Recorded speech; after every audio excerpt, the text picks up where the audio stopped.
ইসলাম কতটা সহজ আপনারা শুনলেই বুঝতে পারবেন। এক সাহাবী আল্লাহ রাসূল সাল্লাল্লাহু আলাইহি ওয়া আলিহি ওয়াসাল্লামের কাছে এসে তিনি বললেন, ইয়া রাসূলুল্লাহ হালাকতু ইয়া রাসূলুল্লাহ, হে রাসূল আমি তো শেষ। রাসূল সাল্লাল্লাহু আলাইহি ওয়াসাল্লাম বললেন, ওমা আহলাকা, কি হয়েছে তোমার? তো সে বলে, ওয়াকাআতু আলা ইমরাআতি ফি রমাদান, আমি তো রমজান মাসে দিনের বেলায় আমার স্ত্রীর সাথে মেলামেশা করে ফেলছি, একেবারে ফাইনাল মেলামেশা, আমার সিমেন আউট হয়ে গেছে বডি থেকে। এজন্য সে অস্থির হয়ে রাসূল সাল্লাল্লাহু আলাইহি ওয়াসাল্লামের কাছে আসলেন, ইয়া রাসূলুল্লাহ আমি তো শেষ, আমারে বাঁচান, আমারে বাঁচান। আমি আপনাদেরকে বোঝাচ্ছি হচ্ছে ফ্লেক্সিবিলিটি, ইসলাম যে কতটা ফ্লেক্সিবল এটা আগে মাথায় রাখেন, যে what is the essence of flexibility in ইসলাম।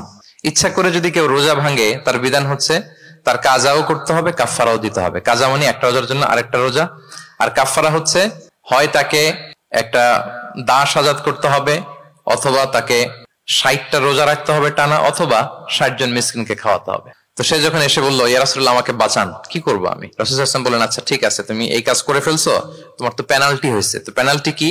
তো বলে যে, রাসূল সাল্লাল্লাহু আলাইহি ওয়াসাল্লাম বললেন যে তুমি একটা দাস আজাদ করে দাও। বলে, ইয়া রাসূলুল্লাহ এই সক্ষমতা আমার নাই, আমি দাস আজাদ করবো কোত্থেকে?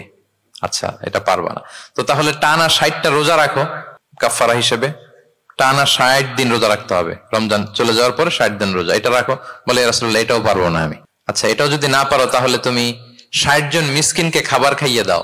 এবার সে বলে, ইয়া রাসূলুল্লাহ খাবারও খাওয়াতে পারবো না আমি, এই সামর্থ্য নাই। কি বিপদ! দাস আজাদ এটাও পারবা না, টানা 60টা রোজা এটাও পারবা না, 60 জন মিসকিনকে খাবার দিবা তাও পারবা না। তো কি আর করা, বসো এক পাশে বসো। বসে আছেন, উনি অন্যান্য কাজ সারতেছেন। হঠাৎ এক ঝুড়ি খেজুর রাসূল সাল্লাল্লাহু আলাইহি ওয়াসাল্লামের কাছে আসলো, এক ঝুড়ি সাদাকার খেজুর। আসার পর রাসূল সাল্লাল্লাহু আলাইহি ওয়াসাল্লাম বললেন, ওই লোকটা কই যে এই কাজ করে ফেলছে? তাকে নিয়ে আসা হলো।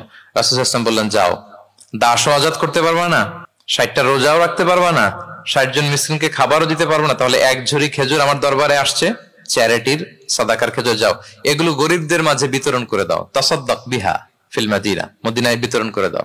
এবার সে বলে, আলা আফকারা মিন্না ইয়া রাসূলুল্লাহ, ইয়া রাসূলুল্লাহ আমার চেয়ে গরিব কাউকে দিতে হবে? রাসূল সাল্লাল্লাহু আলাইহি ওয়াসাল্লাম বললেন, হ্যাঁ গরিব কাউকে দিবা। বলতেছে, এই পুরো মদিনাতে আমার চেয়ে গরিব আর কেউ নাই। কি বিপদ! তোমার চেয়ে গরিব আর কেউ নাই? বলতেছে, আমি সবচাইতে মদিনায় গরিব। বলতেছে, তাহলে কি আর করবো, নিয়ে যাও বাসায়, তুমি আর তোমার ফ্যামিলির সবাই মিলে এটা খাও।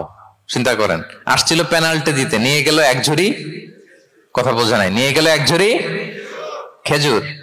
দেখেন what is the flexibility of Islam. Islam কতটা ফ্লেক্সিবল, মানুষের সুবিধা অসুবিধাকে ইসলাম কতটা গুরুত্ব দেয়। আমরা ইসলামকে বোঝানোর ক্ষেত্রে, এক্সপ্লেইন করার ক্ষেত্রে এগুলো মাথায় রাখি না। তাহলে ইসলামের এই যে ফ্লেক্সিবিলিটি যখন কোনো নন মুসলিম দেখে, এই হাদিস যদি কোনো নন মুসলিম পড়ে, আপনি বলেন সে কি আর অন্য ধর্মে থাকতে পারবে?